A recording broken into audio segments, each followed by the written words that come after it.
Hello dear student, आज हम लोग यूरोप में राष्ट्रवाद के बारे में बात करेंगे। सबसे पहले ये चीज समझे, राष्ट्रवाद होता क्या है।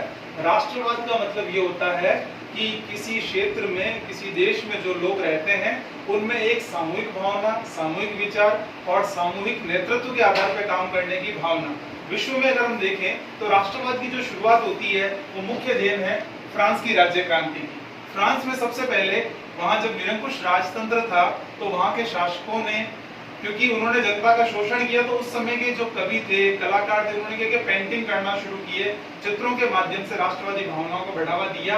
और साथ ही इन्होंने धीरे धीरे जब ये विचार बढ़े तो फ्रांस में राज्य क्रांति हुई। और राज्य क्रांति की अगर हम बात करें तो विश्व में स्वतंत्रता, समानता और भ्रातृत्व, ये जो तीन सिद्धांत जो दिए गए वो फ्रांस की राज्य क्रांति के देन थे।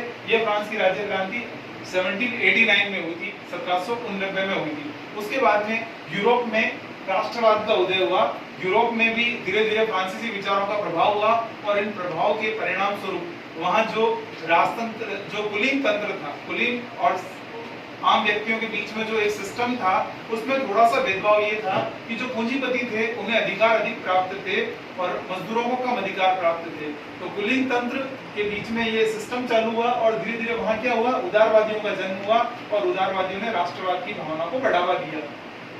आज की क्लास में जो हमने पढ़ा, आर्थिक क्षेत्र में उदारवाद। आर्थिक क्षेत्र में उदारवाद का मतलब ये है कि एक व्यक्ति अगर किसी अपने सामान को बेचने के लिए एक राज्य से दूसरे राज्य में जाता था तो उसे बहुत सारे टैक्स देने पड़ते थे। इसके लिए इन्होंने क्या किया, छोटे क्षेत्रों का एक महासंघ बनाया, यानी जो छोटे छोटे राज्य क्षेत्र थे उनको एक महासंघ के रूप में शामिल किया गया। और उन महासंघों में इन्होंने क्या किया, जो करों की विभिन्नता थी, जो अलग अलग प्रकार के टैक्स थे, उन टैक्सों को समाप्त किया। और एक व्यक्ति को 11 प्रकार के शुल्क देने पड़ते थे वस्तुओं पे, इन शुल्क को समाप्त किया। और इनको समाप्त करने के लिए 1834 में प्रशा के द्वारा पहल की गई। 1834 में प्रशा द्वारा पहल की गई और इस समय जोहल-वेराइन शुल्क स्थापित किया गया, एक संघ बनाया गया जोहल-वेराइन, जिसमें एक ही शुल्क दिया गया, शुल्क किया गया ताकि ये जो अलग अलग टैक्स लगा रहे थे वो सारे टैक्स समाप्त कर दिए जाए। उसके बाद में जो टैक्स के अवरोध थे उन सबकी समाप्ति हुई। और इसी के साथ उस समय रेलवे में यातायात, रेलवे के चैनल ज्यादा से ज्यादा बढ़े, यातायात बढ़ा और यातायात बढ़ने से आर्थिक उन्नति हुई। तो इस प्रकार ये जो उदारवाद विकसित हुआ, इसे हम आर्थिक क्षेत्र में उदारवाद कहते हैं। उसके बाद में 1815 के बाद एक नया रूढ़िवाद का जन्म हुआ, यानी फिर से पुरानी विचारधाराएं, जो राजतंत्र की रूढ़िवादिता थी, वो फिर से प्रारंभ हुई। क्यों हुई? इसके पीछे जो कारण था वो ये था कि नेपोलियन की मृत्यु हो गई थी, नेपोलियन को हरा दिया गया था। किसने हराया?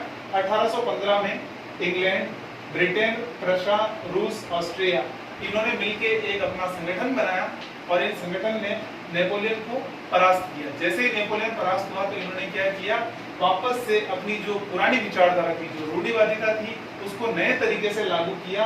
और इन्होंने कहा कि जो आधुनिक समय में जो सेना रखी जाएगी उस सेना से क्या होगा, हम फिर से पुराना राजतंत्र, निरंकुश राजतंत्र को लागू कर सकते हैं।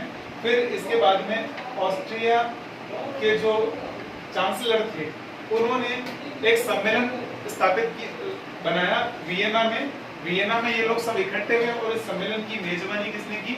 ऑस्ट्रिया के चांसलर ड्यूक मेटरनिख ने। और इसके बाद में इन्होंने डिसाइडेशन किया कि जो फ्रांस के जो इलाके हैं, जो नेपोलियन के समय नेपोलियन के अधीन थे, उन सभी इलाकों को क्या किया जाए, आपस में डिस्ट्रीब्यूट कर लिया जाए। कुछ क्षेत्र प्रशा को मिले, कुछ क्षेत्र ऑस्ट्रिया को मिले, कुछ ब्रिटेन ने अपने पास रखे और कुछ रूस को दिए। नेपोलियन द्वारा जो बर्खास्त राजतंत्र था, जो नेपोलियन ने राजतंत्र को पूरा खत्म कर दिया, इसको इन्होंने फिर से लागू किया। इसीलिए हम